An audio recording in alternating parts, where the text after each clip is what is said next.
On Did You Know Today, we discuss dummy candidates. Who or what are they, and why are they in the fray? Dummy candidates have names similar to a more established candidate.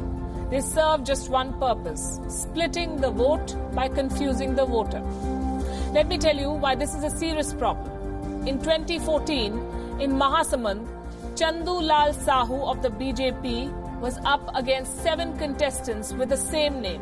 Anyone would be confused if they had to choose 1 out of 8 Chandu Lal Sahus. Every party faces this problem. Be it Hema Malini in Mathura in 2014 or Captain Amrinder Singh in northern Punjab or even Ashutosh. So why are they even allowed? Because this is not illegal. The Election Commission of India cannot debar a contestant based on his or her name. And this trick is as old as elections in India. Clearly, there is something in a name. In this edition of the Lok Sabha election, the threat of dummy candidates has intensified, especially in Andhra Pradesh.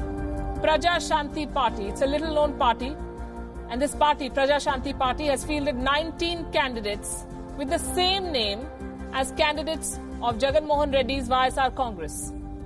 The party's logo and symbol also resemble those of the YSR Congress. The matter has reached the Election Commission. Rahul Gandhi also has to fight independent candidates K.E. Rahul Gandhi, K. Rahul Gandhi and K.M. Shiv Prasad Gandhi in Wayanad, besides fighting the left and the BJP candidates. In Maharashtra's Hingoli constituency, there are 6 Subhash Wankhede in the fray, including the Subhash Wankhede of the Congress party. So what does the Election Commission have to say about all of this? It says that the onus, listen to this, the Election Commission says the onus to expose fakes is on the real candidate. That's very convenient, I have to say. The Election Commission says that it puts up the list of all contestants with their symbols outside the polling booth for awareness. Now, if you cannot tell the difference between 8 Chandu Lal Sahus, it's your problem.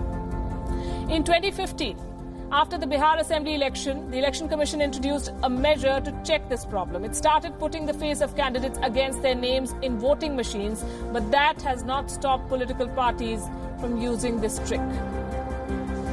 So do dummy candidates even impact elections? The short answer is yes, occasionally they do. Here's an example. In Kerala, in which this practice is prevalent, there has been an impact. In 2014, K. Sudhakaran of the Congress party was a sitting MP from Kannur. He lost the election by 6,566 votes.